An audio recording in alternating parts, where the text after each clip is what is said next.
where do we go now? Where's Tattoo, actually? I have to talk to her, I think.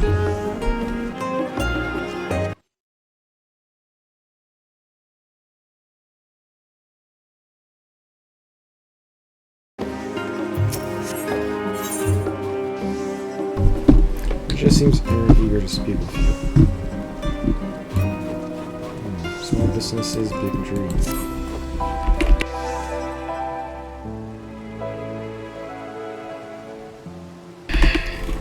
Welcome. Medusa, assistant and shopkeep apprentice, seamstress here at Taru's boutique.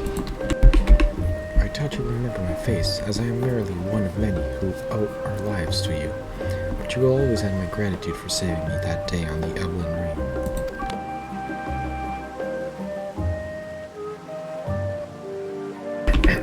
You're too kind. Well, I hate to ask out more of you.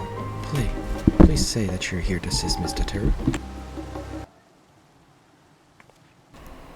Not yet. She soon shall be. Okay.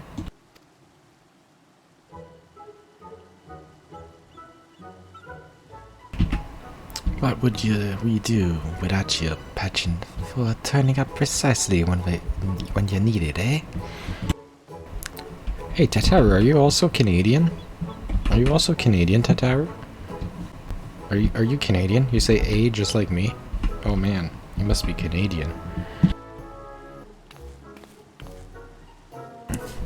Now, to make the long story short of our solvercy short, we've secured the resources to produce the new designs I developed in cooperation with guilds near and far, and in sufficient quantity to meet rising demand.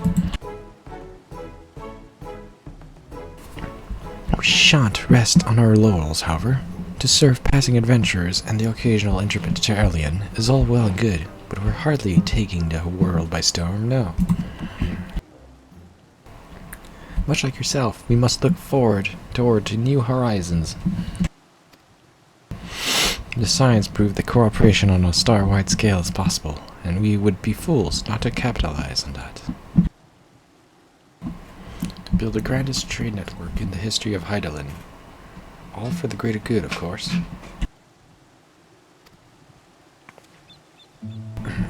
Yes, it is a wonderful opportunity to bring people together. I often think back on the incredible moment when Garlean army came to our rescue. Perhaps our efforts, too, will one day lead to a miracle, like that which took place on the Evelyn Rim. I have no doubt that they shall, but we mustn't expect such alliances to form themselves. We must be proactive, and who better to woo our future partners in commerce than our current #1 customer, you. I'm your #1 customer? Oh wow, our horses, comrades in arms know that when it comes to good equipment and better ideas, you have such keen eyes. Oh, thank you. Yes, I have very keen eyes. Even should they hesitate at first, I'm certain you can convince them using the samples I've provided. Well, I see I'll see that my mind is made up.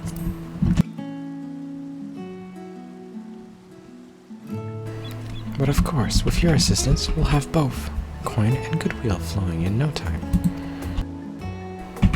Everything is falling into place. Where shall we send Pat first? Oh, don't worry, I have it all planned out. First, Lim Salaminsa, Sicard has the bloody executioners working harder than ever, so he's sure to appreciate extra supplies. Next, Gradania, the Seaseer, a source of trusted authority and insight into the Shroud, so it would not go amiss in cultivating the investment of, say, Arun Senna. I hear that he has some interest in affairs abroad, so the novelty of our samples may persuade him to our side. As for Ulta, I feel confident in pinning our hopes on Pippin. He's always been a stalwart ally, and goes without saying that he has more than a little sway in the Sultanate. Between his involvement with the Emerald Flames, the Syndicate, and the Colosseum, he's bound to find a use for quality accoutrements.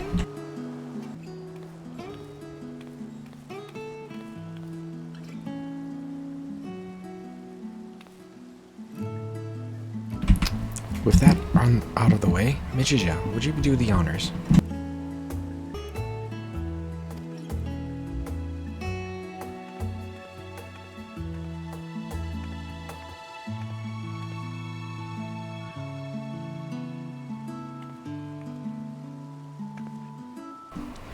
Never let it be said that Tatarutaru is stingy with her samples. Now, if you make your way to Limsa and climb aboard Astalicia, I'm certain someone will point you to Sikar's direction. I have my own avenues of inquiry too, but I'll check in periodically to see how your journey's coming along. Let's get to it.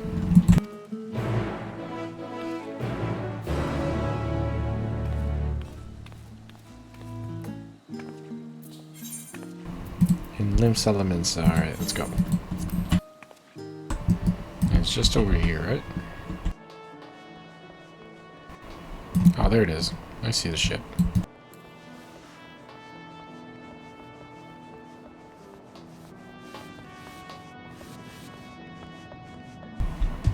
Sikard should be around here somewhere.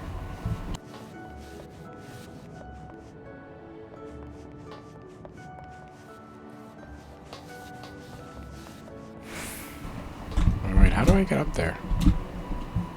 How the heck did you get up there? Oh. Okay, I was not looking at the right place. Okay, that's how you get up there. There we go.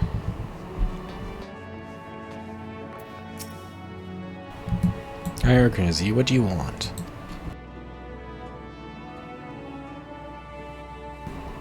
As long as it's not about another bloody apocalypse, I don't see why not. Wait here.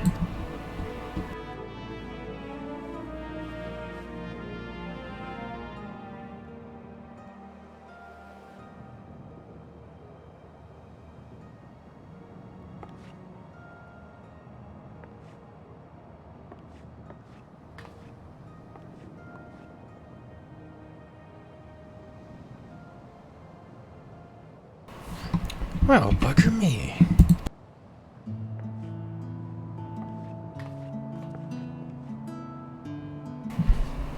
That would seem the last of you for a while. Where brings you aboard, eh?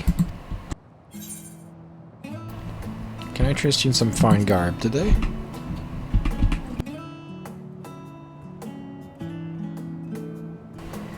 Hi, your sales pitch needs some work, but I see what you're getting at.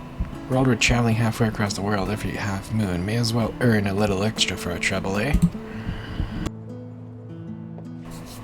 You know, there was a time I thought pirating was the whole world. That being the best of them all meant something.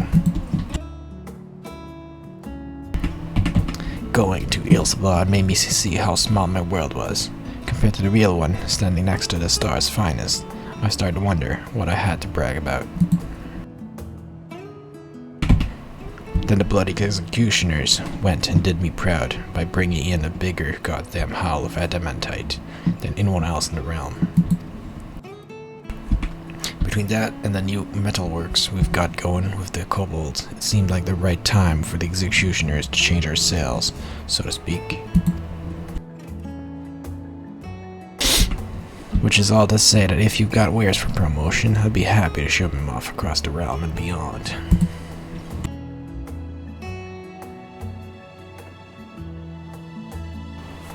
Masterworks from Tataru's boutique, eh?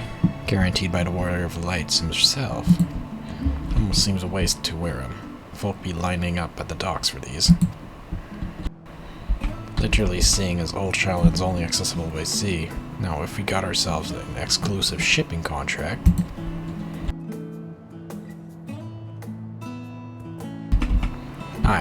I see the course clear as day. Now we must need Emanelian on board.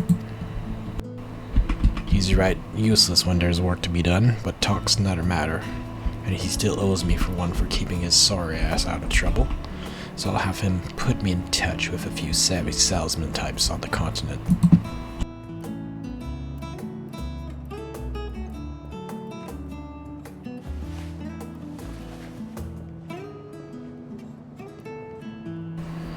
Tell Tater I look forward to setting sail on this new tide of hers. May the winds of change guide us, alright?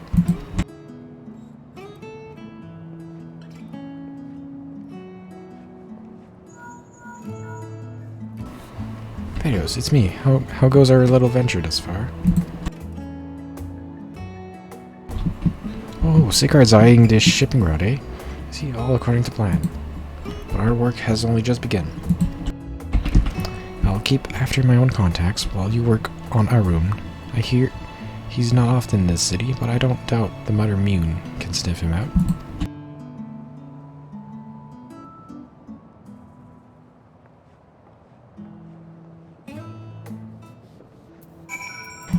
That will be in Gridania, right?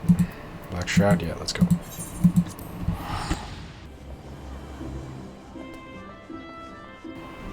Should be around here, right? Oh yeah, right there. Why, if it isn't Thaddeus. Struck with a sudden craving for eel pie, were you? Or is it information you fancy? Information? Oh yes, word of the Seatseer's comings and goings never failed to reach my ear. I'm told that ever since he returned from his foray to Ilsabard, he's been roaming back and forth between our neighboring tribes, settlements, and the Lotus Stand. You'll miss him if you make for one or the other. Like as not, as I suggest, you waylay him at the Blue Badger Gate. So basically, wait for him at midway, right?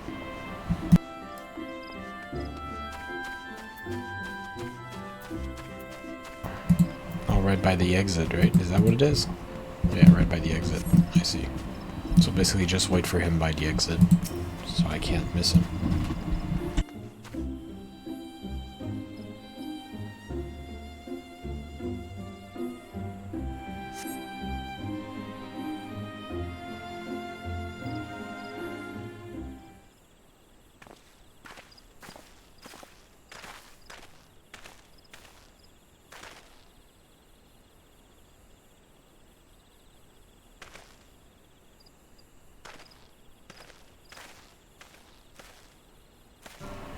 Curious.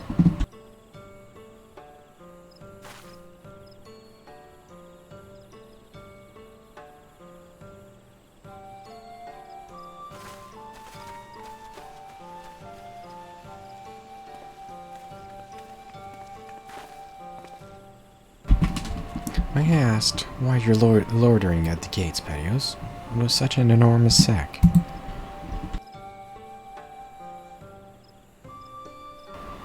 Oh, you were waiting for me, huh? It's stuff from Tataru. I admit, you've piqued my interest.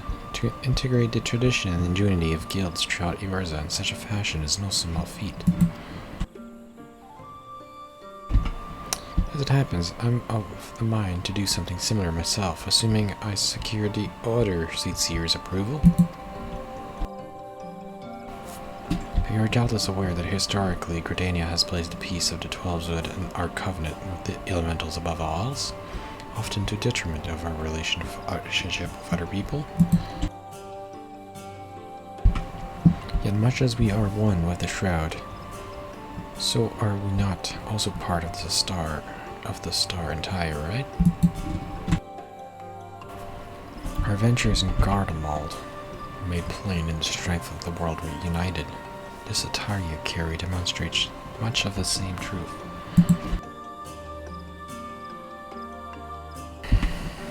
But perhaps you assumed you would need to talk around the idea. If so, I apologize for the disappointment. If it's any comfort, I'm nearly as surprised myself. No longer am I content to hear the words of the elementals alone. I wish to know the voices of men. Though our time in Garlemald has shown me that my ability to listen is average at best. These horns may mark me as a gifted in 12-Wood, but beyond they inspire neither fear nor awe. I have been mistaken several times for Zila. It may as well be one, for all the difference my status as a Seatseer makes to those who want us for succor.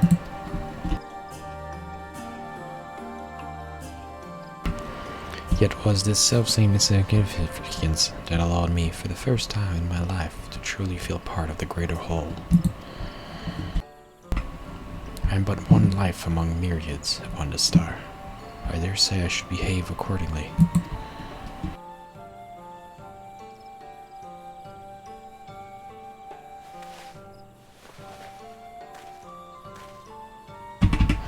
With luck, my elder sister shall agree.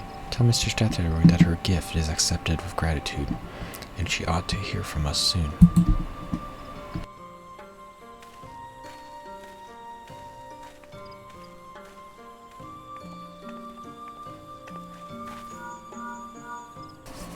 Guess who? Did you speak with Arun yet?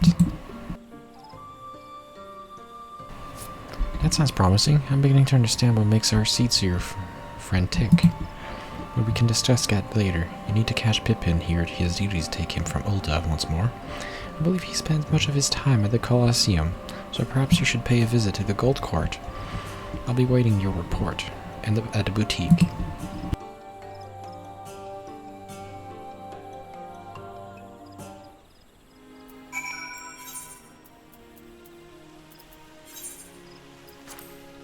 Okay, so that's the Gladiators Guild, right? Okay.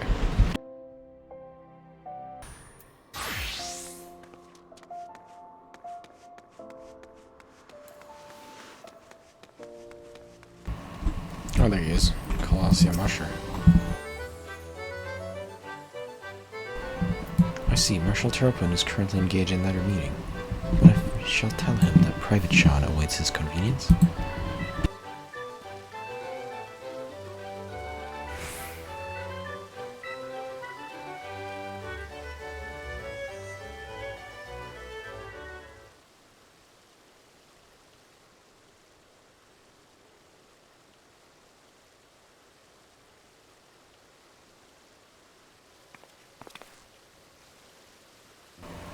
My apologies for keeping you waiting. I did not expect you here this evening.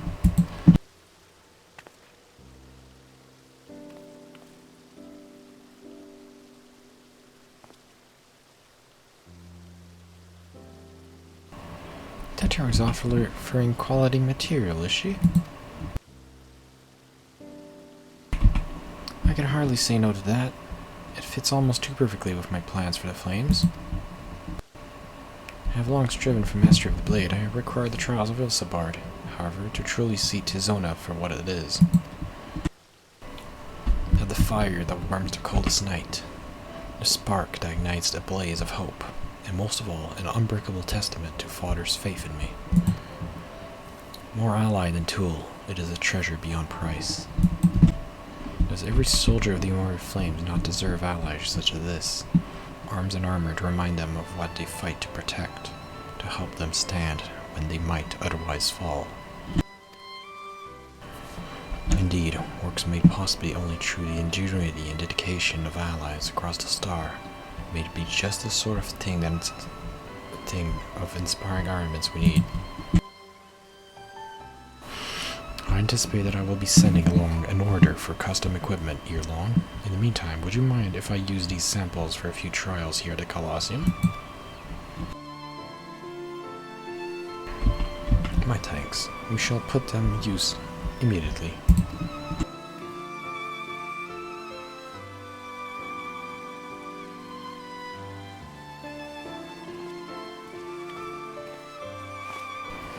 As a child of Ulda, however, now strikes fear into my heart like the prospect of receiving valuable goods for free. I must insist you accept something in return.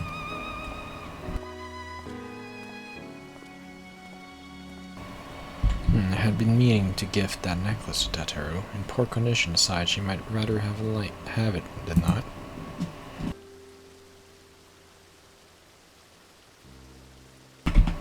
I have spoken to Tataru at some length about our past. You understand? In many ways we are quite similar. As you may recall, her family was bankrupt when she was very young, the consequence of her father's business failing. They were forced to put all their wealth toward paying off his debt, then some. One asset they reluctantly parted with was a necklace treasured by her mother, for which Tataru has long searched to no avail. Strangely enough, I recently discovered jewelry of the very same description amidst a store of neglected Colosseum prizes. Assuming it is the same piece, I should like to see it returned to her. It is significantly worse off for having changed hand, though only the sapphire centerpiece remains unlost and undamaged. She may appreciate the sentiment nevertheless, but it's difficult to say. What do you think?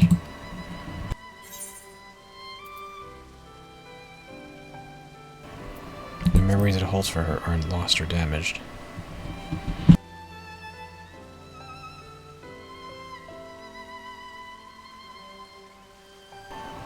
True enough, though it's to be a gift, I would prefer to at least clean it up a bit.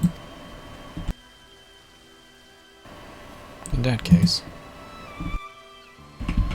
I had considered asking the Goldsmiths Guild, but you ought to be able to turn the necklace into a piece that Aether would wear, if not precisely what she remembers.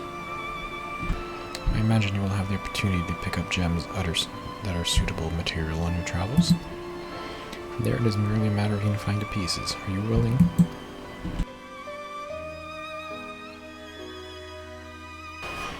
Then I shall have the sapphire removed from its setting and sent to the boutique with all haste. I doubt even Cactuar would dare open the private package addressed to you. Best of luck in finding matching materials, and in our mercantile endeavors, of course. May the Traders Guild guide you to fortune.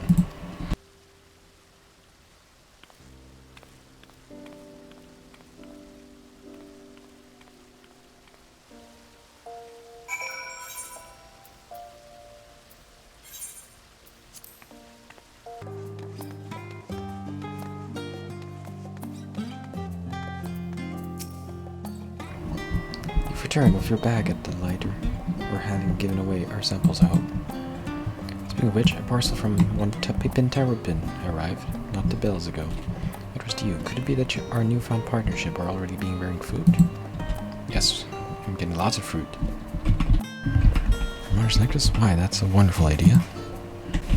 Please allow me to assist. I swear I won't breathe a word about this to Cactuar.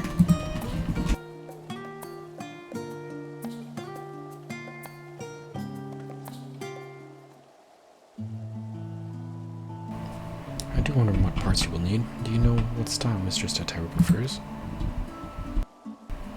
With this necklace to be keepsake, why not focus on that? I apologize, I could not help it over here.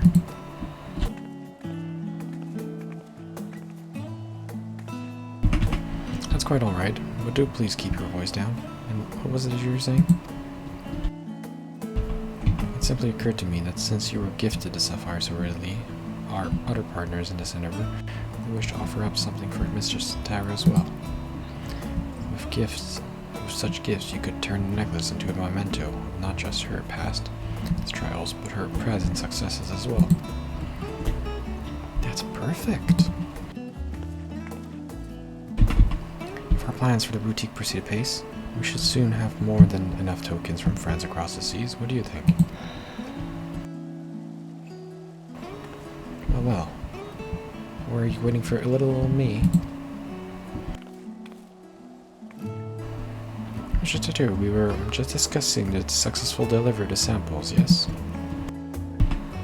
Good to hear. How fares dear Pippin?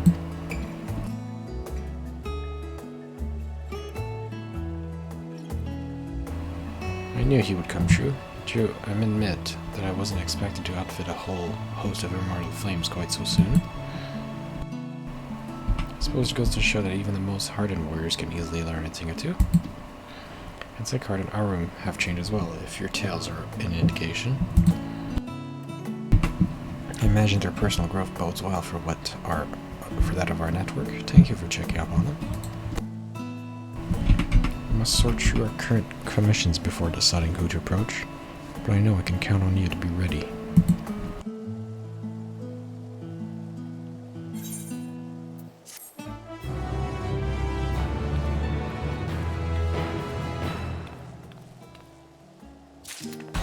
That's it for this quest, huh? Well, the other one is down here somewhere, right? It's called Heartless Hypothesis.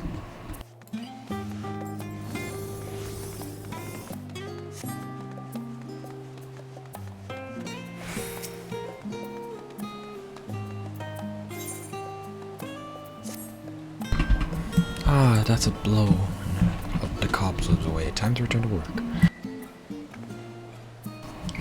Goodness me, look who it is. How incredibly serpentine it is that I would run into you, of all people. I was part of the team which designed it Ragnarok.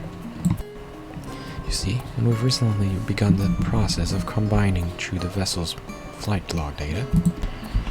Primary objectives of your journey to Ultima Thule was to save our star, and countless others, of course, but also provided us with an invaluable trove of information, records of places and events we could only dream of. Your safe return gave us much to be thankful for. And so it happens, one of the things we pulled from the log was a transmission of unknown origin, something this ship must have intercepted during its flight. I believe it to be an audio message, but even our talented linguists have been unable to decipher the language. For a while there, it seemed to be we must accept defeat, but today may be the day we finally solve the mystery. If you were so inclined, would you care to come along to Tomazin? It seems fitting to have one of the Ragnarok's original passengers present to hear history being made. Sure thing.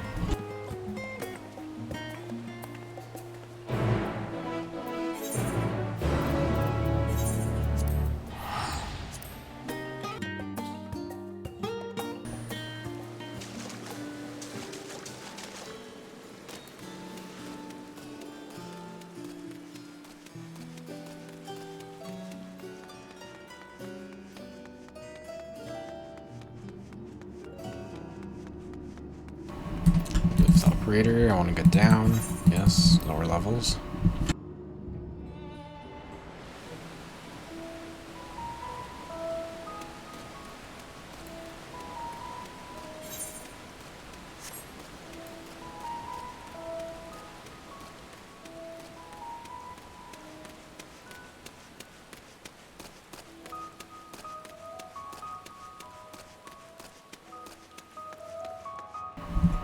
I should probably get checked.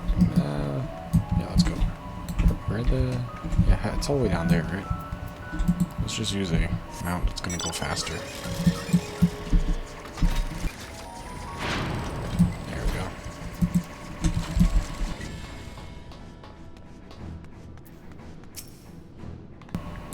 Oh, there we are. This is where we are to meet the engineers from Garland Ironworks, who I'm told partially hold a key to unlocking our mystery. Should be along any moment.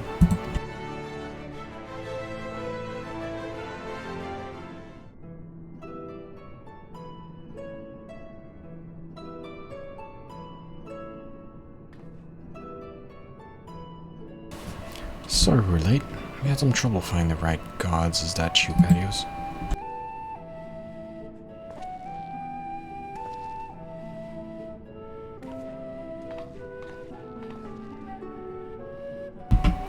Yes, the woman herself. I ran into her at the harbor. Thought if anyone deserved to hear this message deciphered, it was Patio's John. No arguments here, but bugger me, if you don't have a knack for being in the right place at the right time. This actually has more to do with you than you might think, so please, do stick around. Shall we pick up from where we left off then?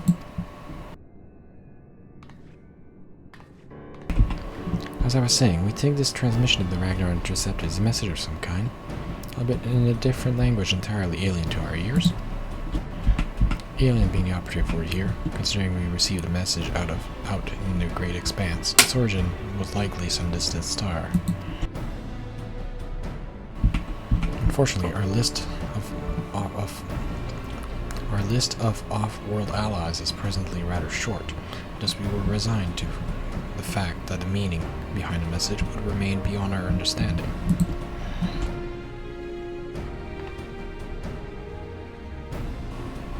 One of my colleagues, however, refused to give up. She remembered the ironworks engineers who had been so helpful in the construction of the Ragnarok, and turned to them for insight into our seemingly impossible problem. Do you know what Wedge said when he heard what was going on?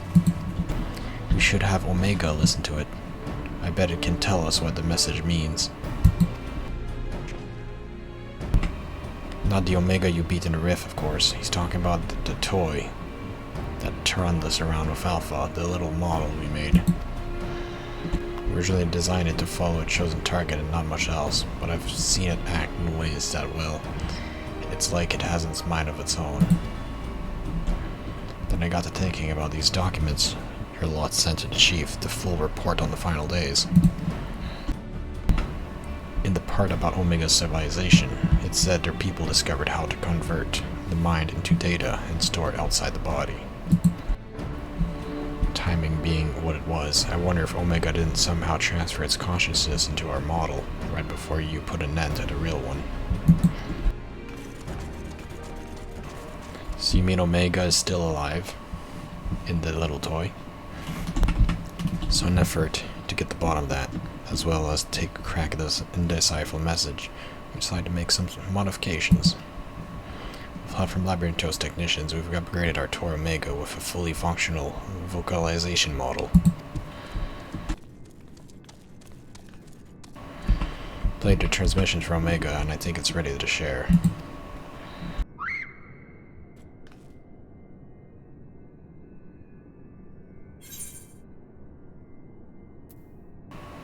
Are you in there, Omega?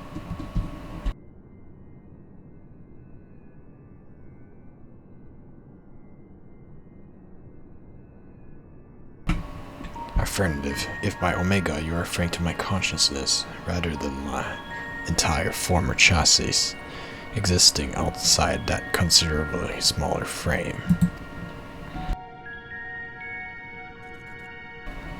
Prediction: you will formulate several misconceptions. These I shall prevently dismiss based on the following facts. 1. Vocalization model aside, this chassis remains unmodified from the design construction by the engineers Biggs and Wedge. I evaluate its combat capabilities to be on par with a mortal infant. 2. The mechanism which allowed me to perform an emergency transfer of my consciousness was installed in my previous body. With the destruction of that body, I am rendered incapable of replicating such a feat. Should this current material from form be destroyed or cease to function, all cognitive awareness or presence I possess will also be lost. Conclusion: I present no threat to you or your star, nor do my projections indicate the necessity to inflict harm. In the fraction of a moment before my annihilation in the rift, I re-examine my directives. If I am to fulfill my purpose as an evolving construct, then I must continue my journey for improvement. For as long as I exist, I must acquire this heart of yours, this strength of soul. Well, there you have it. It's not wrong about its combat capabilities.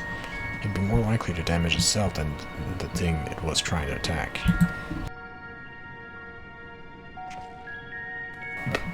But let's not forget the reason we brought you here in the first place. What about the transmission took place for you? Could you recognize the language?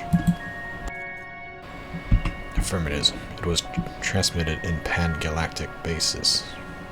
In pan-galactic basic. Pan-galactic basis?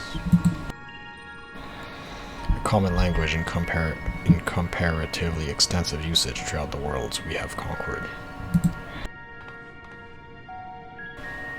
Which means you can finally tell us what the message said.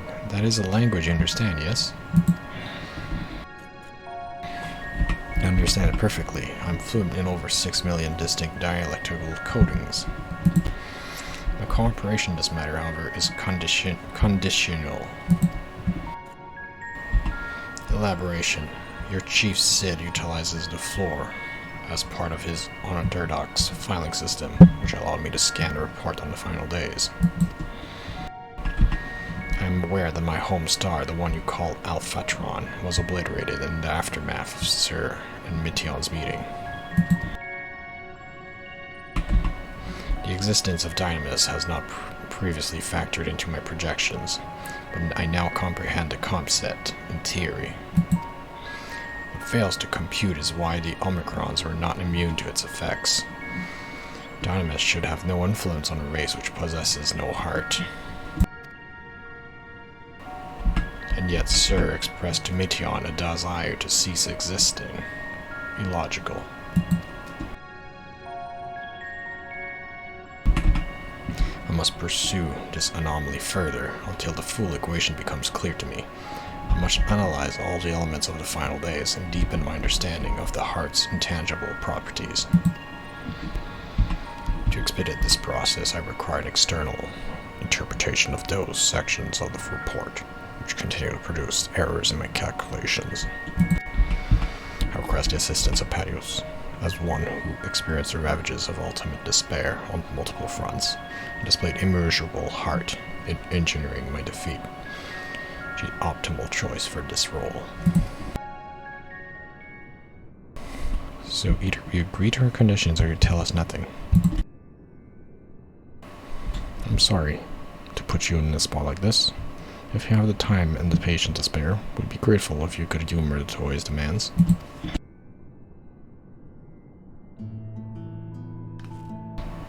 As Alpha dozed off, I suppose the subject was a bit technical. Lose yourself, Alpha. You must listen to and to consider these matters, even I as I must. Great. Why don't you take a trip out of it? You know, actually visit the places that has the things Omega wants to ask about. It'll make explaining stuff easier for one, and also help keep Alpha awake and alert.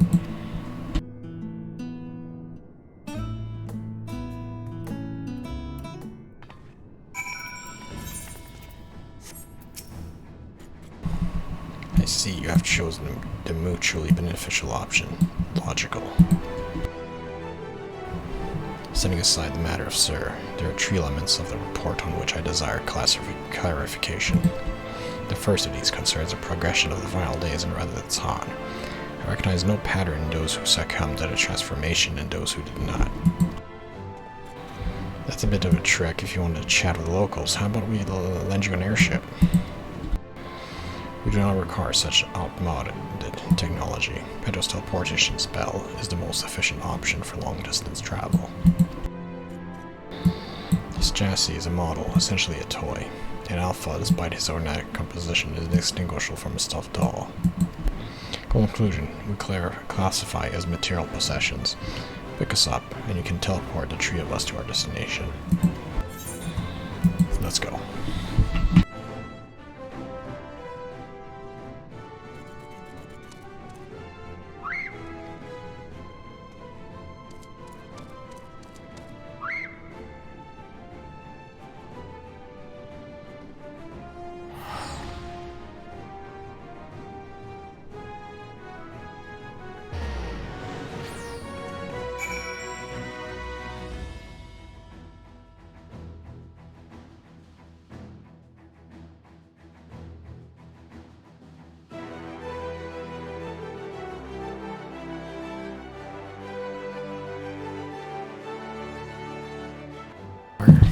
Omega, let's go.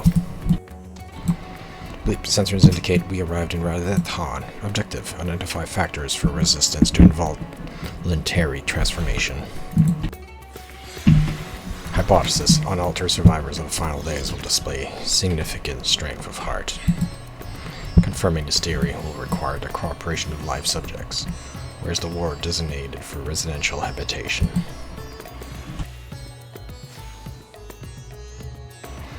Understood. Comma, set as our sub-destination. Please take the lead and select the subjects we are to interview.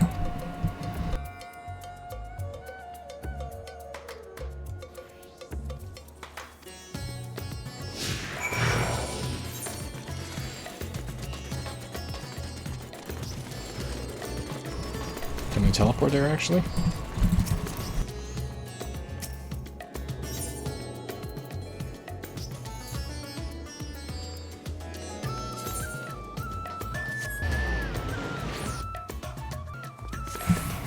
Alpha, Omega, come on. Follow me.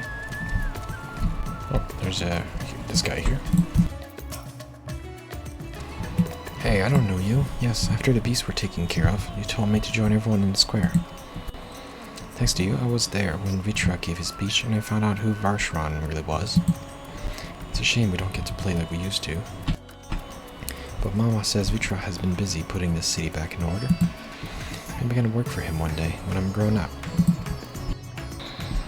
Vitra, Midgard Storm's offspring, yes, and this child wishes to put himself at the worm's command, that he might make his own contribution to society.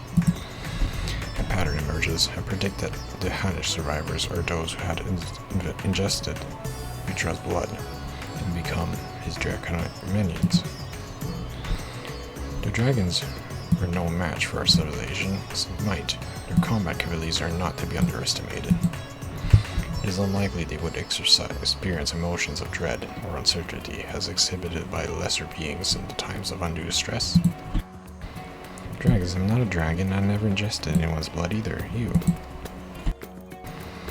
are not a Vitra's horde, so you possess no hidden means to fight off Iblis. What a fear, then. You were frightened? Yes, I was frightened and just hid and hoped they would find me, at least until she told me it was safe to come out.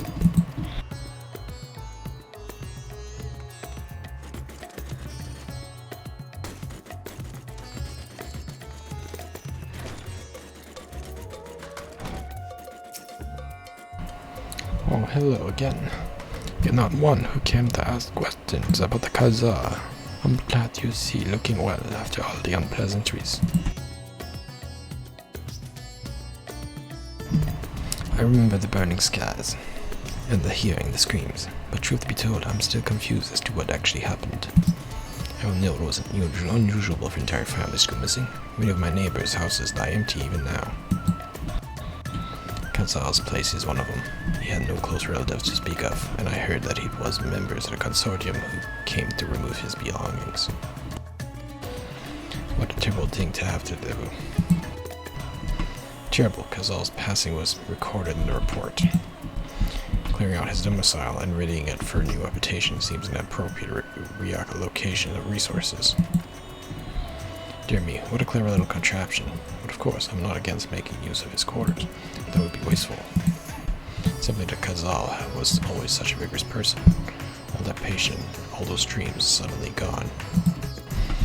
I feel the same sorrow for everyone who was lost, seeing the remnants of those vibrant lives packed all away in boxes.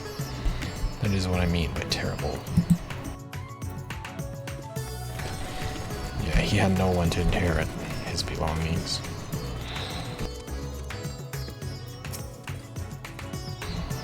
Are you a traveler? Please, if you have a moment, I could use an outsider's perspective.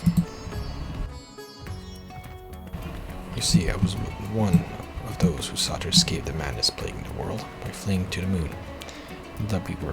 Not that we ever went in the end. So here I'm recently returned from Charlion. Except now things are strained between my sister and I, since she chose to stay and I chose to leave. I asked her to help me find work, and she suggests I look for somewhere that isn't town here. As if I wanted to abandon my home. However, it makes me so angry. Your point is unclear. You elected to relocate to the star's satellite, thus your relative now perceives you in a negative light. Your sibling's judgment isn't there.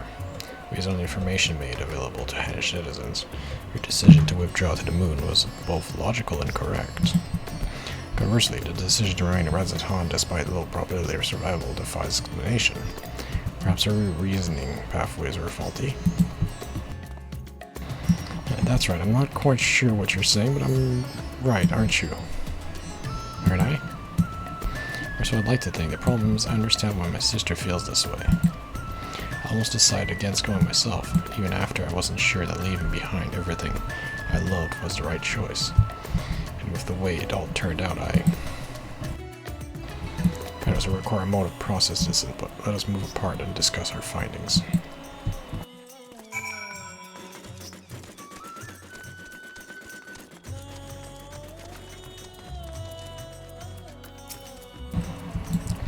Processing data, evaluating hypothesis against accumulated evidence. I offered an optional analysis of each subject's testimony, yet each time their response conflicted with our assessment. Without identifying the root cause of this conflict, I will be unable to properly define the constitutes strength of heart.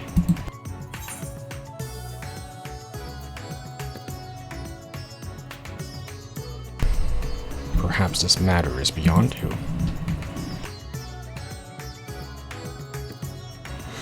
Your response implies an absolute understanding of the answer. I seek impressive, considering you understand not a single word of Pan-Galactic Basic.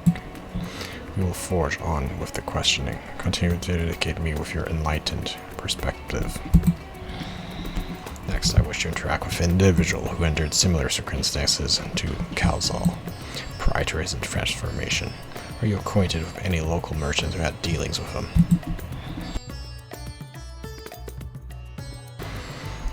Jinaba of Ruve Fibers acknowledge. Sub-destination set.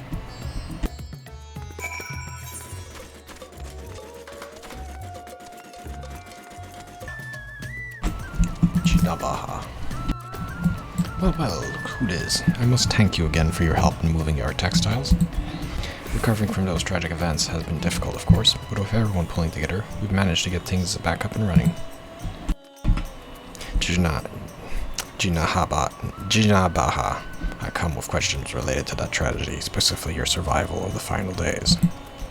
Although you're similar to Calzal's in many aspects, he succumbed to the transformation and you did not. Why? What is the critical difference between you and him? What? I'm sure I don't know. I'm not especially brave or courageous, if that's what you're asking. Perhaps being focused on protecting our workshops kept me from spitting into panic. Still, I imagine Calzal would have been feeling that same sense of responsibility. Perhaps the weight of it all is what invited his demise. You were one of the same mind, resolved to the same purpose. Yet your strength of heart or spirit was not equal. If merely emulating the individual is insufficient, some other unseen factor must be involved. Not to interrupt these deep philosophical musings, but do you think I could ask you a small favor? There's a man by the name of Nashan who's been helping us out here. While he gets back on his feet, I have a feeling he'd benefit from speaking with you. Leave by the eastern exit and you should find him just outside organizing some new infantry items.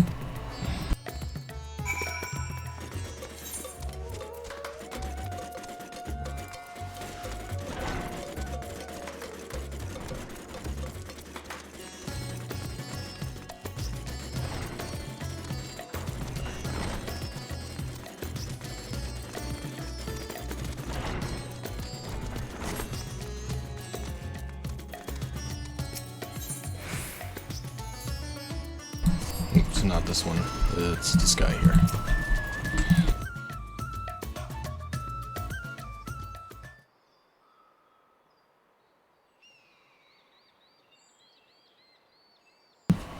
That's all our orders accounted for, and everything looks good to be in good quality. Kamala will be pleased. Huh? You were the Scions. You were there.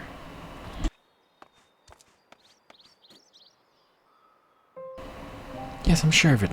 I'll never forget that day. You and your friends helped us escape when people began changing into beasts. My own son, he was afflicted. Then that huge monstrosity loomed right over him, and I remember my heart turning to ice, freezing in place. The satrap came to my aid, but then he too was gone.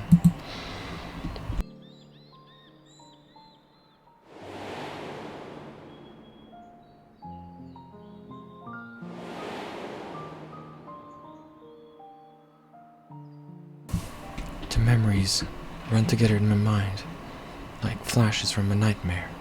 Only the words of your comrades still ring clear. I repeated them over and over like a mantra as I fled for my life. You must run for their sake and your own.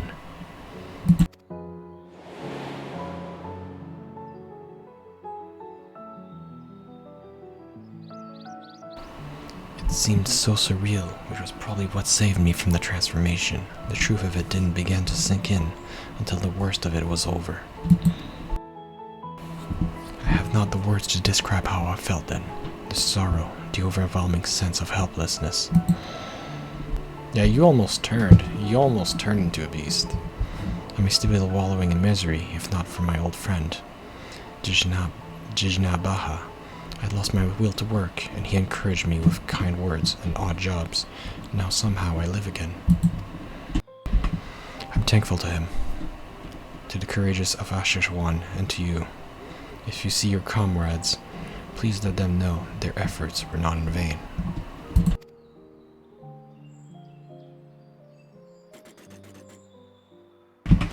You said you lost your will to work. This signifies a cessation of efforts to maintain basic life functions, yes?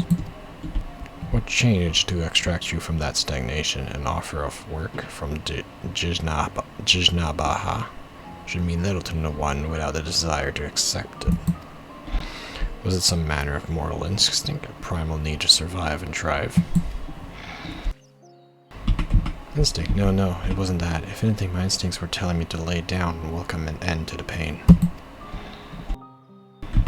Every day I think of my boy's final moments. I think of how scared he must have been, how it must have hurt, and I want to scream my throat raw.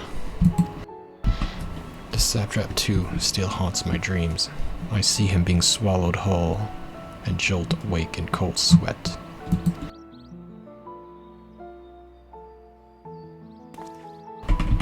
But something changed when Jijnabaha came to me. I looked up and saw that, even without my son, or Iwan, the world around me continued to turn. And because that fact grieved me so, I knew it fell to me to live on and remember them.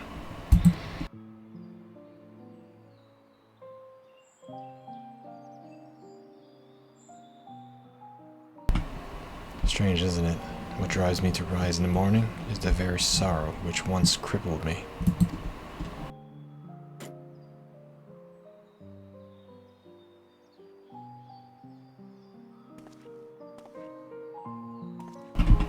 Now I really must return to my work. To lose this job after everything I had just said would be a poor jest indeed. May the sisters keep you well.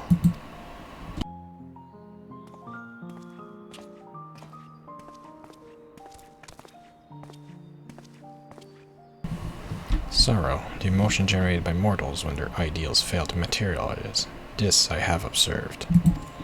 Yet when I listen to how Nashran's sorrow served to rescue him from near fatal despondency, his logic eludes me. Am I incapable of perceiving the full measure of the heart's properties? My best projections fail to predict our subjects' responses, and despite their almost equal occupational and mental parameters, Jijnabaha and Khazal exhibited different reactions to the dynamis effect. I'm no closer to recognizing the pattern of involuntary transformations, and your ephemeral mortal spirits confound me, as much as if not more than they did before.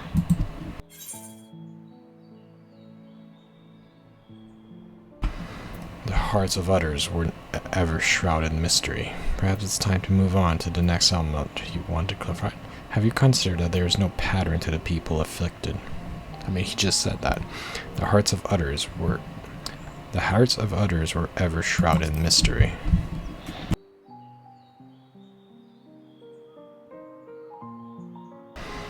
Even to you, this matter is more complicated than I initially calculated. If those possessed of heart cannot fathom the behavior of their own kind, then my lack of understanding is inevitable. My investigations here are exhausted. In lieu of full conclusion, I will settle for storing this accumulated data for future analysis. Let us progress to the next element of the report, that you might continue my education.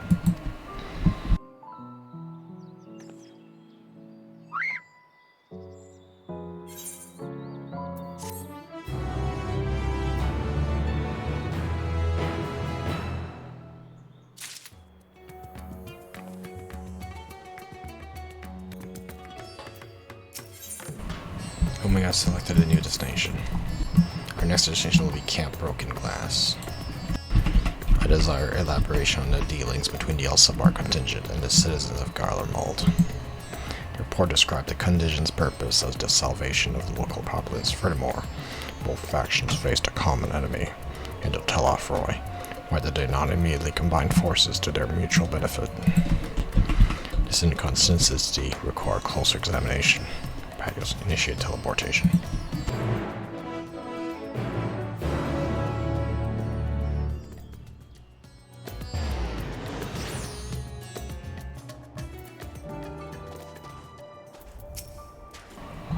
Teleportation successful. Evaluating immediate environments. A cold weather region by Aether's standards, but significantly less extreme than the star with ice planet classification. This body should not be unduly impeded. In contrast to Alpha and his uncontrollable shriveling, my frame appears highly resistant to low temperature. Retrieving data. Records indicate that remnants of the contingent force and a number of Imperial citizens yet inhabit this location. Must be representative from both factions and explore their respective attitudes. Proceed.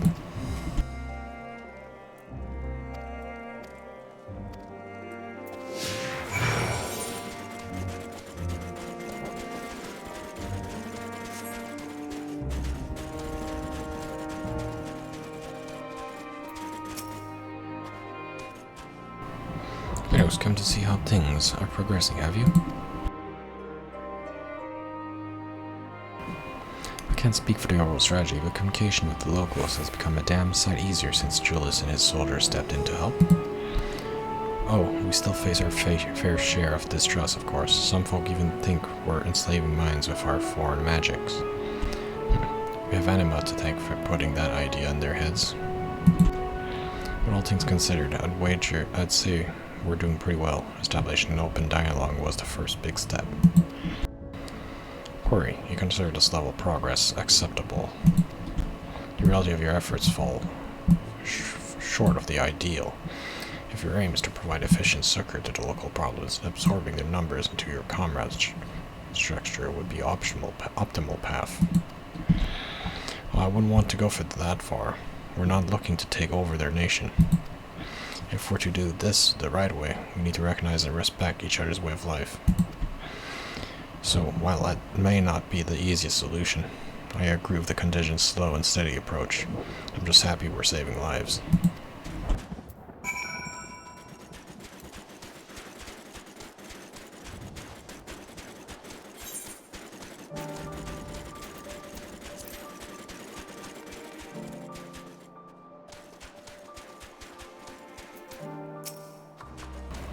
A shadow from the past. Yes, I know you from Victor's Spoils. Have you come to laugh at me? A wretch who chose to lose Licinia and her sister rather than accept your help? The fool who ended up reliant upon your charity nonetheless? Well, perhaps I deserve your decision. My contrapiets surely scorn my failed conviction. I have shamed my people and brought dishonor upon my nation.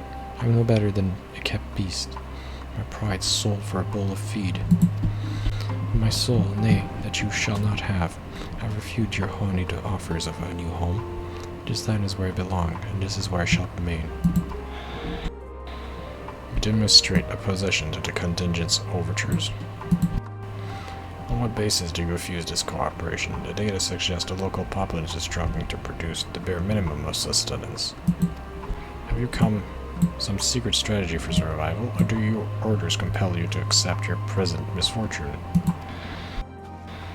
What, must I be mocked by magic tech toy now?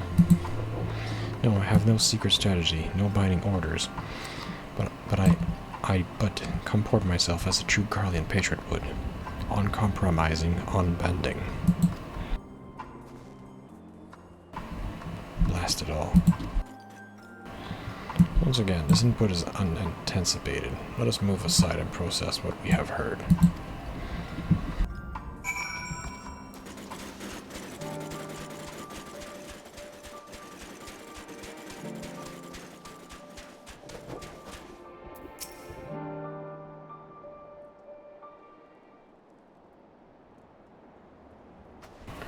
Accessing, analyzing recorded data. Integration complete. I have evaluated this most recent input and made comparisons to our discoveries in rather the time.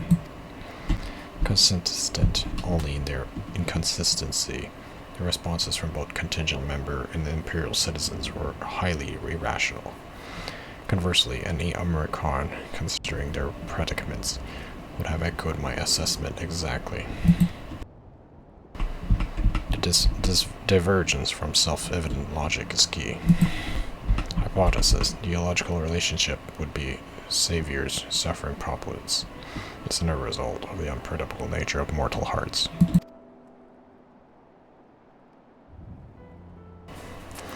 Any property or ability has inherent advantages and disadvantages. Yet, have I encountered such a unique detriment? It appears that those who share your metaphysical capabilities are prone to complicating simple cognitive processes. An undesirable quality I will, however, persist in furthering my understanding of the subject.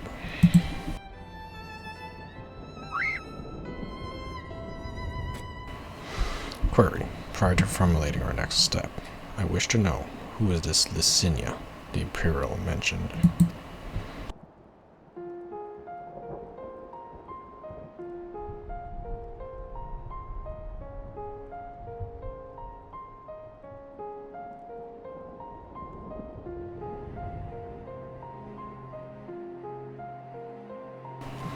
Acknowledged. To summarize, insufficient data on foreign culture resulted in inadvisable and ultimately fatal action. I witnessed such self-destructive behavior during the course of our planetary conquest.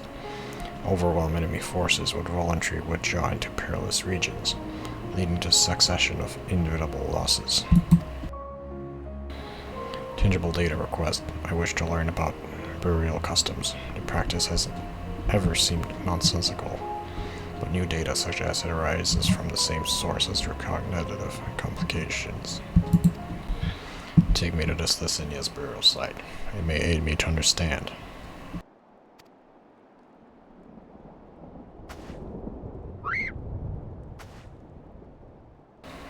Energy delivery system compromised. Core temperature critically low.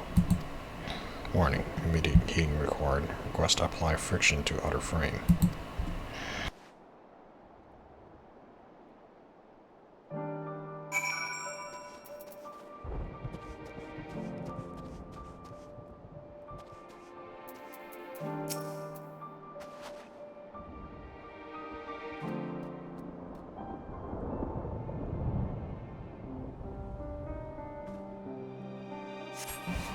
Bleep temperature nominal. Energy levels stabilizing. The creators of this model must have experienced impaired cognitive reasoning during the design process. Upon our return, I will request additional climate shielding, as well as an accurate temperature sensor array. This will not affect my combat capabilities, but should improve my basic survival rate. Reconfirming sub-destination in which this direction will we find victor spoils. Acknowledge. Alpha, you are to remain in close proximity, close enough to envelop me in your fetters. You are permitted to carry me on your back if you so choose.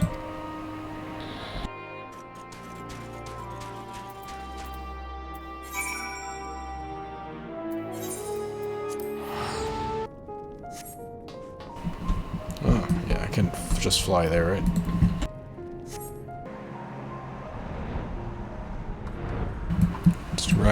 It's right across that mountain there, right? Yeah, just on the other side of the mountain there. Man, Garlemald is destroyed. I know I said that when I played Endwalker, but holy crap. Oh, the tower's still there. Yeah.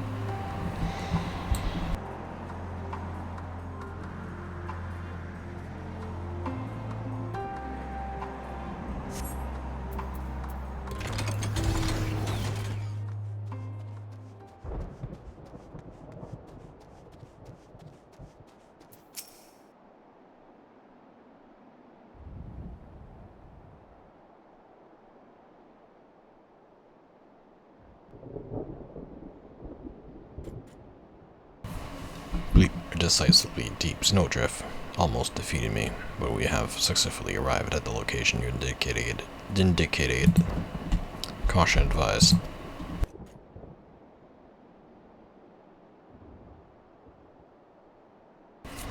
An unknown individual appears to be investigating the object of my interest. You're Uraza's champion, aren't you? Patios-chan.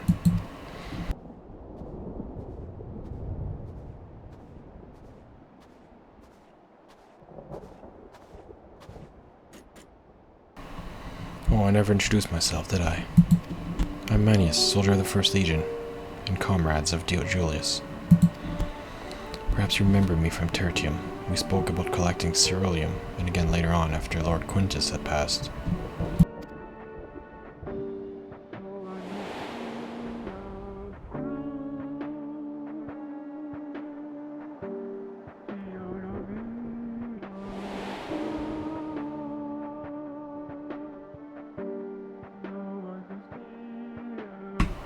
Manius, explanation requested. What is the reason for your presence here?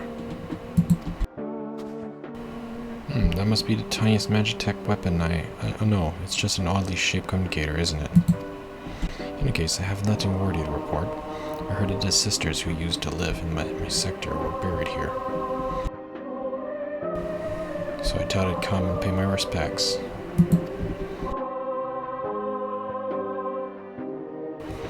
Alfred Analyse told me the story, complete with profuse apologies. But they were adamant that no amount of remorse could erase the tragedy of what came to pass.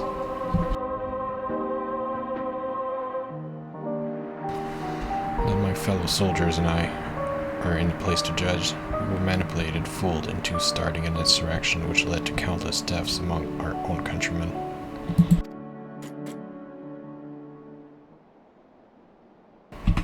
Objection. The casualties incurred through your infighting are distinct from those caused by Ilsabard contingent. To restate, you are justified in seeking restitution from the contingent for causing the deaths of Licinia and her sister. Retaliation for damages sustained is also logical progression.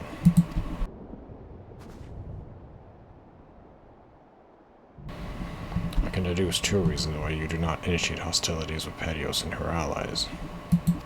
1. You judge your remaining forces too weakened to contend effectively with the contingent. 2. Your emotions are complicating the issue. Tell me, which of these is correct? Probably both. Well, when you lay it out like that... I'm afraid my answer isn't like to win me any medals, so would you mind keeping this to yourselves? Yeah, sure. There's the unspoken thought that we're outmatched on the battlefield, certainly. But the real reason I'm not demanding restitution has little to do with weighting the odds.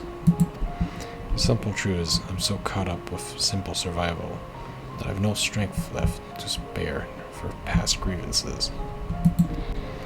The same goes for the avenging any comrades we've lost, be that my brothers in arms or Lord Quintus himself.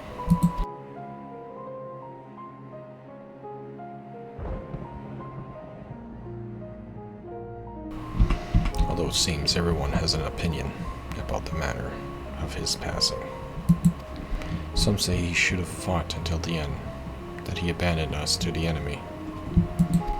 Others praise him for taking the full burden of responsibility and freeing us to walk our own path.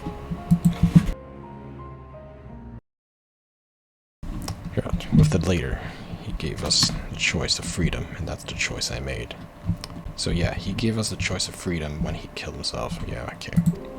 I could cry and rant and rage, but that would be the point. I'll save my energy for worrying about my next meal. My next task.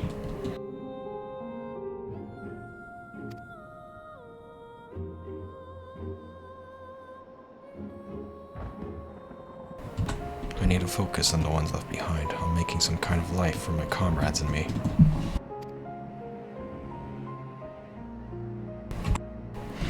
And if I need to lean on the contingent to do that, then that's what I'll do. Even if their aid comes at a price, I'm willing to pay it. Even amongst your own, there are times when cooperation demands compromise. What matter? That they're outsiders? Okay, wait. Even amongst your own, there are times when cooperation demands compromise. What does it matter if they're outsiders? Besides, I could grow to like Alphino and LSA. They've reached out to us with kindness and compassion from the very beginning.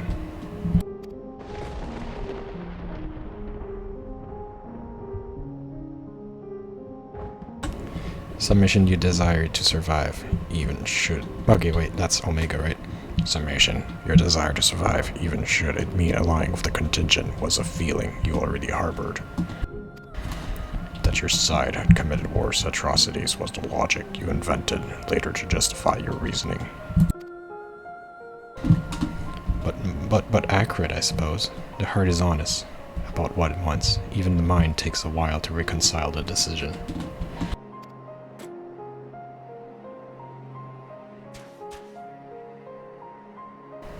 Omega is like, I don't understand the heart.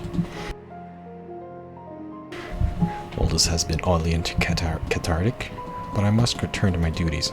There are wild beasts to call, watch fires to light, supplies to transport. Even without an Emperor, there's no rest for the Imperial. Be well and stay safe.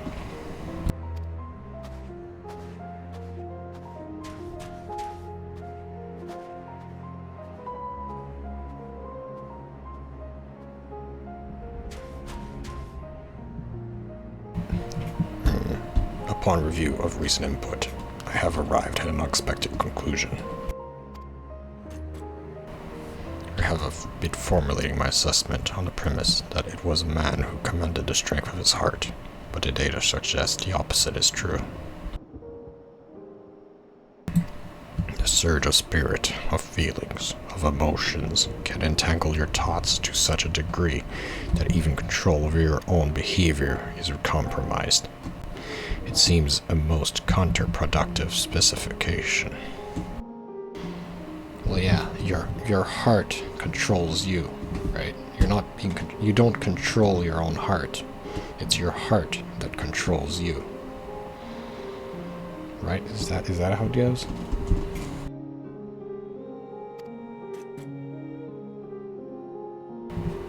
This also explains why my interactions with mortal subjects have produced more confusion than clarification. It presents a formidable barrier to understanding.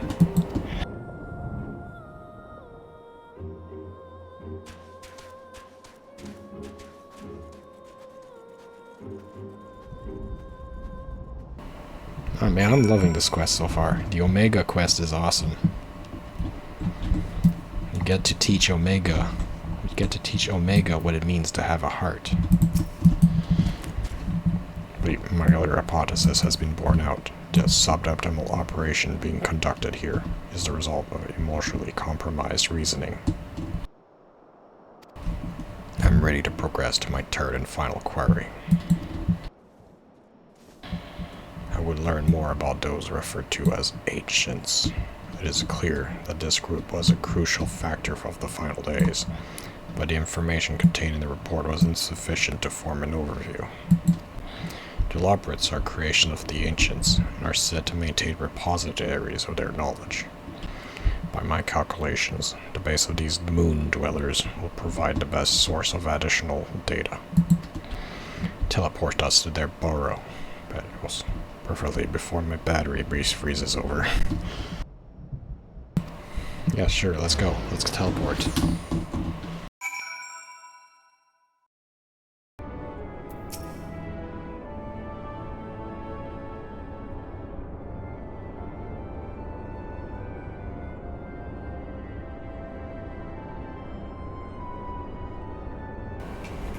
Your teleportation spell was successful.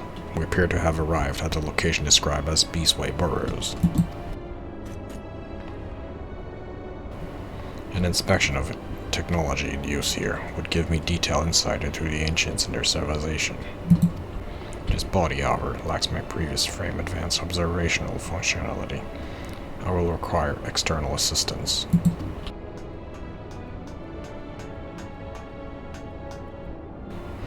Oh, no, it can't be. Hey, it is you, Patios. I missed you, sir. Cass, what is this you've brought with you? This is off Federy Vision. We've been outfluffed, packed up the moon. It's over. It's all over. What do you mean outfluffed? Why bother with burrow building bunnies when you could walk around with an adorable avian engineer? Just bake me into a pie and be done with it. It's all right. You don't need to be jealous of Alpha. Inspect our inventions. Oh wait, so you're not done with us? I wasn't truly worried, of course. I certainly wasn't about to roll myself into a dough and dive into Cookingway's new oven.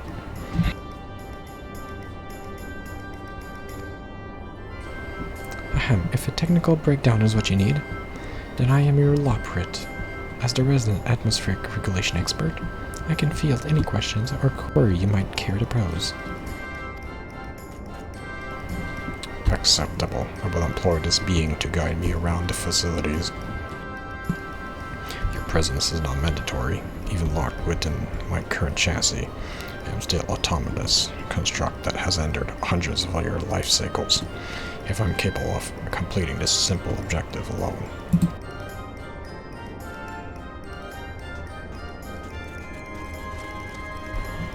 Bye-bye, Omega. Yay, Alpha. Alpha is awesome. Little Chocobo Alpha.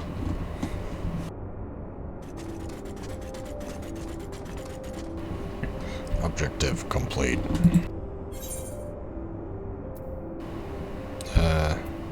What happened to Growing Way?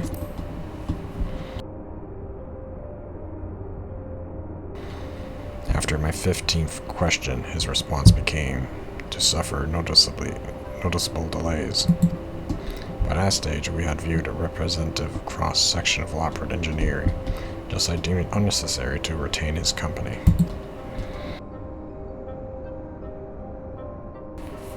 Conclusion. Extrapolating the fraction of the technology on display, the full spectrum of the ancients' advancements was, at minimum, equivalent to level 4 civilization. So what's higher than level 4? A fact which demands further investigation.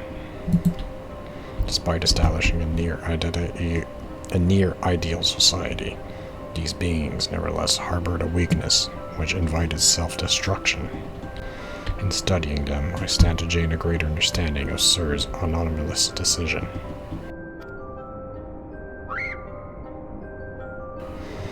Growing Way informed me that another type of ancient made entity exists upon this satellite, the one they call the Watcher. I would speak to him. Oh yeah, the Watcher is still alive. He's probably one of the only ancients still alive. I never noticed that. That's right. I almost forgot that the Watcher was still alive, technically. That's right, the Watchers should still be alive on the moon. Then conserve your Aether. We will ride this Argos to our destination, as you have suggested.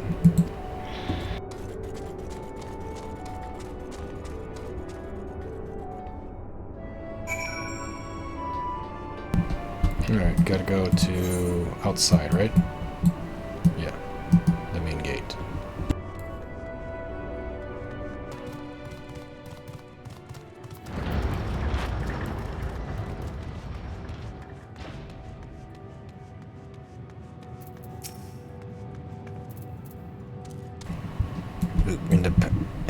Impedance detected. A creature identified as Argos refuses to acknowledge our presence. Hypothesis. Upon arrival, Growing Way expressed concern that he had been outfluffed.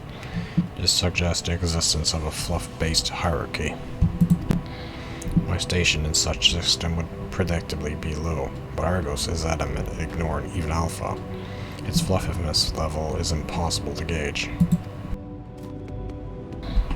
Argos turns to you with a passive gaze. It seems you will need to intervene.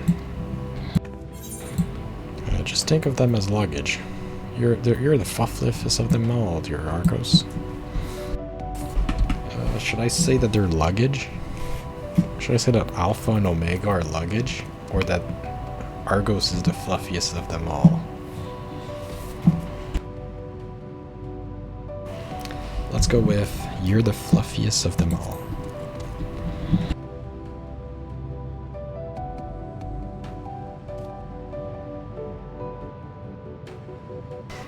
Argos gives exaggerated snort before motioning to his back. It seems you have permission to climb aboard. You have secured this creature's permission. Curious. Is it your fluffy tail which provides such oh yeah, I forgot. I do have a tail. Yeah, you're right. Is your fluffy tail which provides such exemplary standing in the hierarchy? I have allowed myself to become distracted. Let us continue on to the Watcher at once.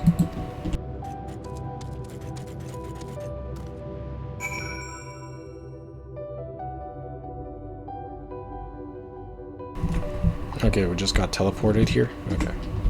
Alright, well, let's go to the Palace of the Moon then. Where's the Earth? Where's the Earth?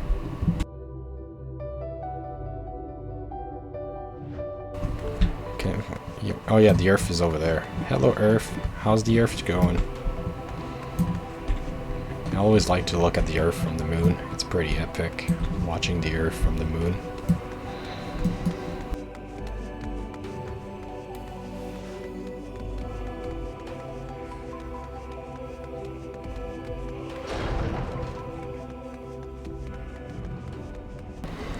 Oh yeah, there's the Watcher.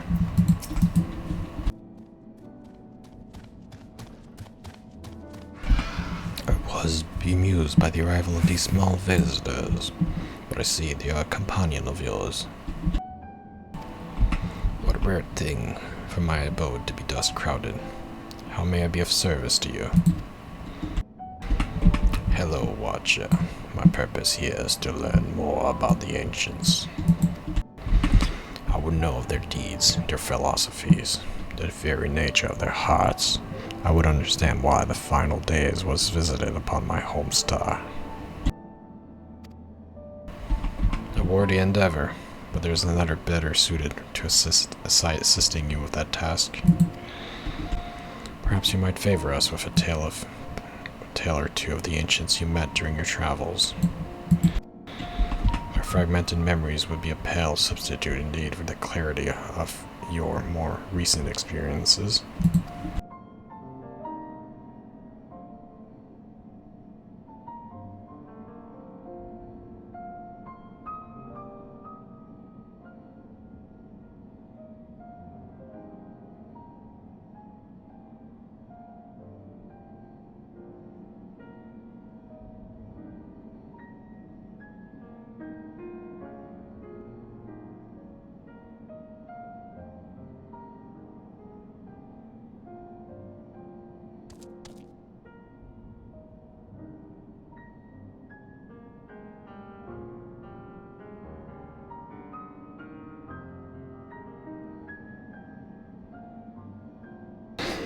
Yes, I can envision every detail. Your meeting with Enad and Emetzelk and Hitlodeus. The sorrow and determination of Hermes.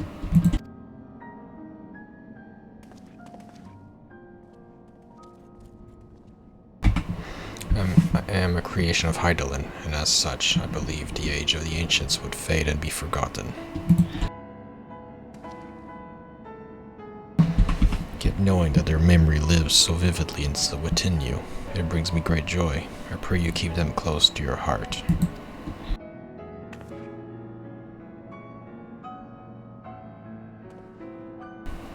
At the time of your journey to the past, the one whose essence I embody would have been a scholar at Aether. A shame. Had you reason to go there, perhaps you might have met me. As a man of learning, he was firm friends with Enad. They spent long hours trading theories, or debating the laws of the universe. I remember joining her faction as the final days bore down upon us. Yet of the events surrounding that tragedy, I recall precious little. Heidelin wished for the people of your age to decide their own path, as I suspect my recollection was limited by design. Yet even she could not cut away one persistent memory. I feel more distinctly his sadness and what was to come to pass, that in becoming Heidelin's heart, Vinod would forever stand apart from the people she loved. If she were to resolve in her convictions, then he too would share her sleepless vigil over the future yet to unfold. This was the vow he made to Vinod as her transformation took hold. His fervent wish must have reached her in some fashion, for though his life was destined by the summoning, he was reborn with a new form and new purpose, and awoke as the Watcher of the Moon. And you heard, Perios, you felt, you thought, in seizing the future for yourself. Have you brought full circle the saga which Vinod began? What you accomplished was no divine miracle. It was but the beacon of hope, passed down from one generation to the next, a succession of wishes and prayers, reshaping the star into the world we knew you deserved. You have our deepest gratitude. I thank you not only as myself, but as the man I once was, and on behalf of those who devote themselves to Vinod's vision.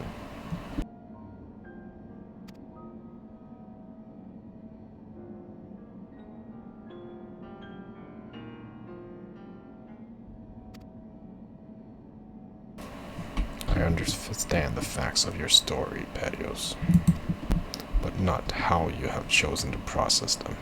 On what grounds do you speak of Vinod with such fondness? By sundering the world, she ultimately guided your kind to victory, yet in doing so, caused irreparable damage to its individual members. The full scale of that act is beyond calculation. It is evidence, however, that it resulted in a protracted period of subdominical existence for himself and his brethren. Query, if the survival of your kind is the deciding factor in your evaluation, then should you not also admire Hermes and his decision to subject man to a trial, forcing you to change or perish, as was the fate of countless civilizations before you?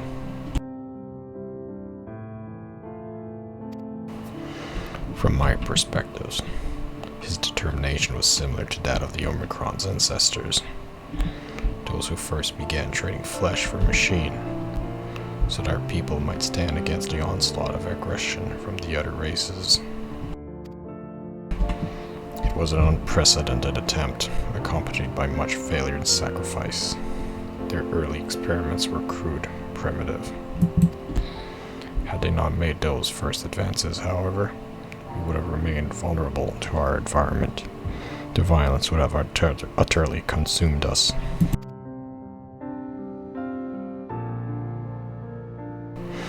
And what of Emet himself? Judging by your retelling, he was a benevolent ally, saddled with a tragic fate.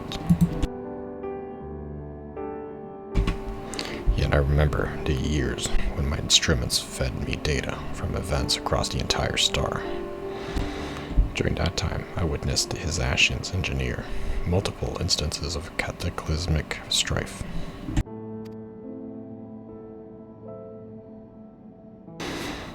These calamities, as you know them, were responsible for planet-wide destruction. The man whose endgame relied upon the extinction of all modern mortals must be by definition your worst enemy.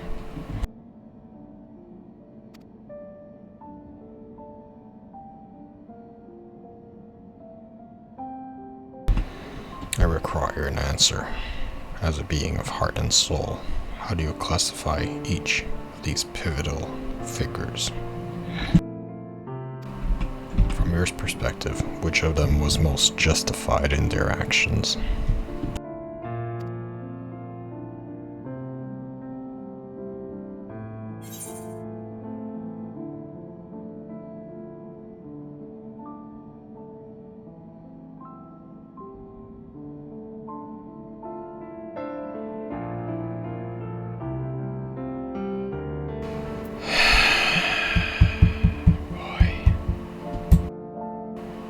Let's just go, they were all justified in their own way.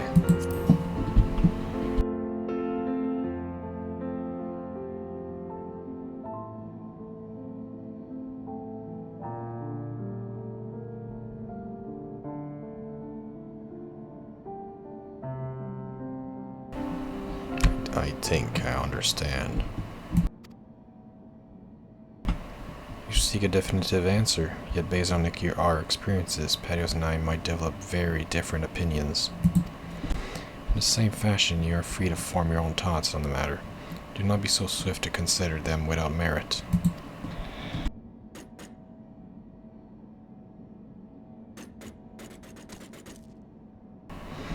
I do not have my own thoughts on the matter. I assess each situation with the same logical pathways available to every Omicron. Even if 1,000 Omicrons were asked to analyze the same event, they would all return the same result, regardless of individual experience. There is no strength to be found in fractured reasoning. Nonetheless, I find your input valuable, recording data alongside interview results.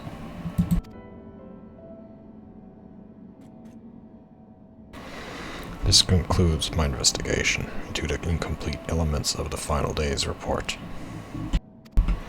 I will analyze the accumulated information and examine the factors which led to Sir's incomprehensible decision. Let us return to Tomazane.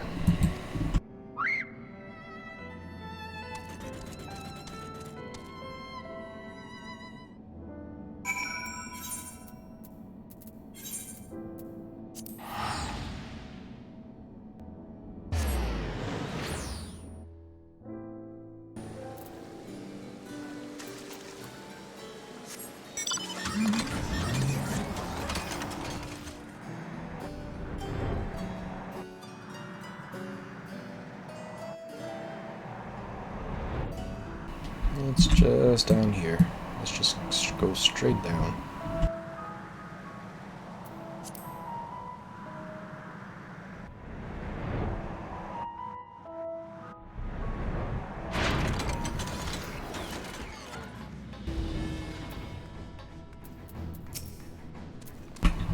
Ah, there you are. Right. At the last moment. Your journey from Omega was properly educational, I hope. We plan to ask you all about it, with mystery transmission besides, but I'm afraid something urgent has come up. Seems one of our Ironworks associates had fouled up a job elsewhere, and Jesse needs Wedge and me to rush and lend a hand. There's an airship already waiting for us at our harbor, in fact. Do you think you could escort us over there and talk as we talk? Acceptable. I am capable of speech during ambulation. I figured you might be. Right, let's get a move on then.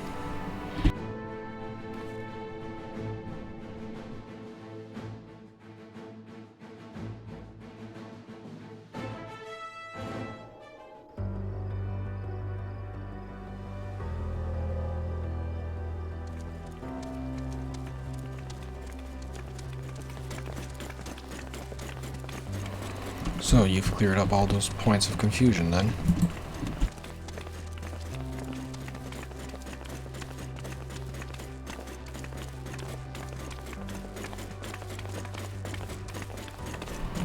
I had mistakenly classified your intangible heart as an ability of some kind.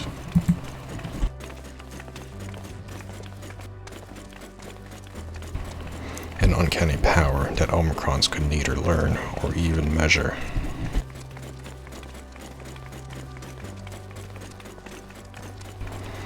Even now, its full nature yet eludes my comprehension.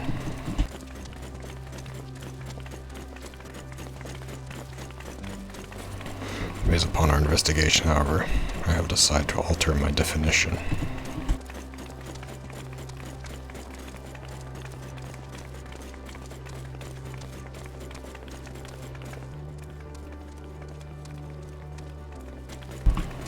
A phenomenon which influences one interpretation of reality.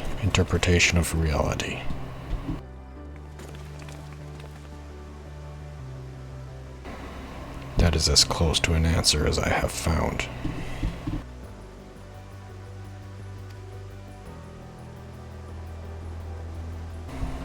According to Sir's actions upon meeting Meteon, strongly indicate the presence of a heart.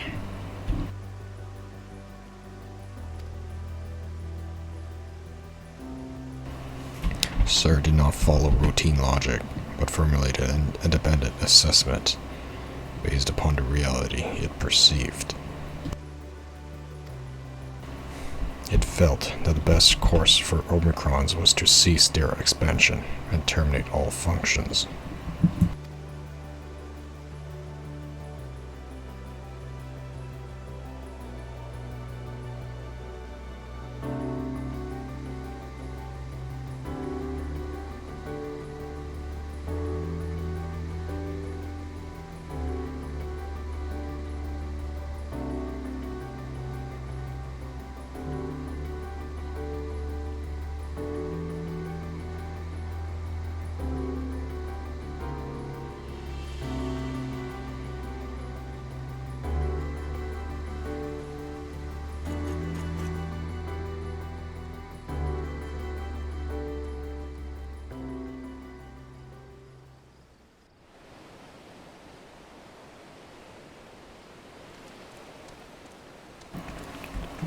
Well, here's our ship. Alright, we need to be going first, but I'll hold you to your bargain, Omega. This time you told us what was the transmission from the flight logs. Acknowledge, I will uphold the terms of our agreement. The recording salvage from the Ragnarok was a simple one. The message is so basic, in fact, the time spent listening to it may result in a net lost value. Shall I continue? No, you're just teasing. Tell us the message already. Acknowledge, converting dialect coding to a local language.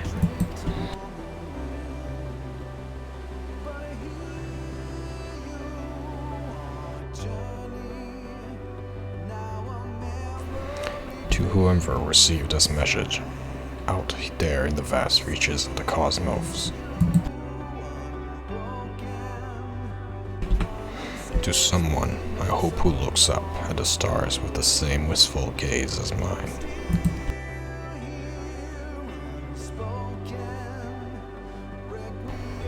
To you, I say, forge ahead. May all your tomorrows be blessed with joy.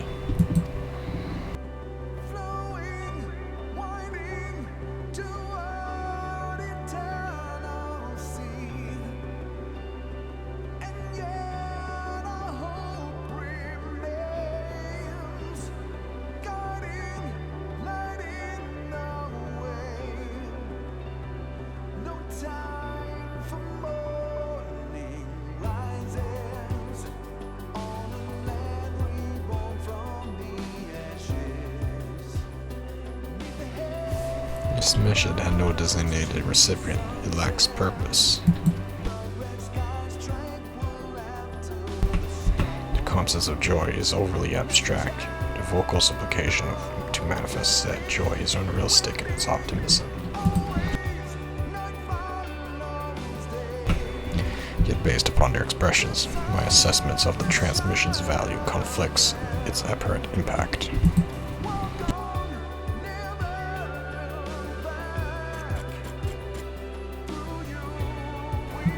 And still, I fail to understand you, sir. Your heart still confuses me.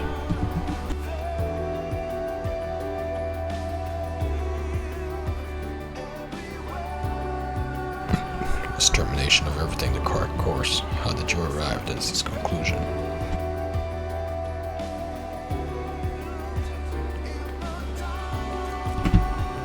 defies all my attempts at reasoning. But I was designed to evolve. If I continue to learn, the probability that I eventually comprehend this phenomenon is greater than 0. So I'll put the dilemma of your decision aside for now.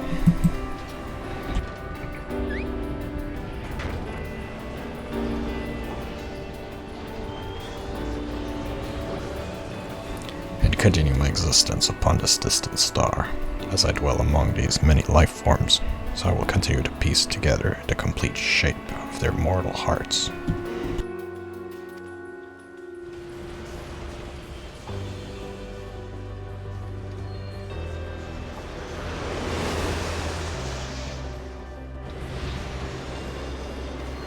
I must document their progress.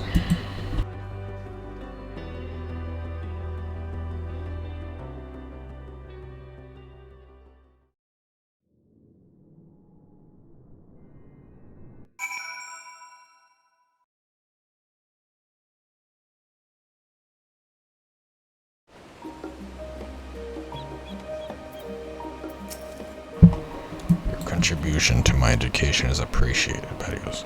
Indeed, I have amassed a satisfying quantity of valuable data. Now that our negotiated business is complete, however, Alpha and I will return to traveling the world. Drawing our recent experience, I'm confident we can expand the radius of our ventures by a significant margin. We need not limit ourselves to Yorza. I'm not familiar with Charleon and Razatan. I would also like to revisit the freezing climates of Garlemald. I neglected to instruct Biggs and Wedge to upgrade my climate shielding. I will reroute my request to Deputy President Jesse. Engaging emulation and parting salutations. Farewell.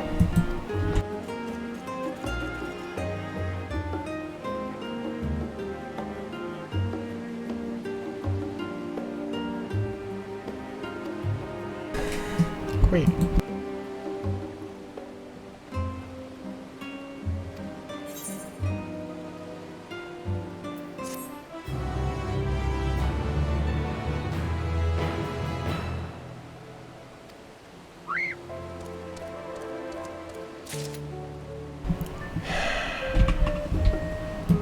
Alright, so we're done with the Omega stuff for now, I guess. I wonder if we're gonna see more Omega quests later in the next update. Okay, we'll see you guys next time in Final Fantasy XIV. See you in the next update, whenever that is.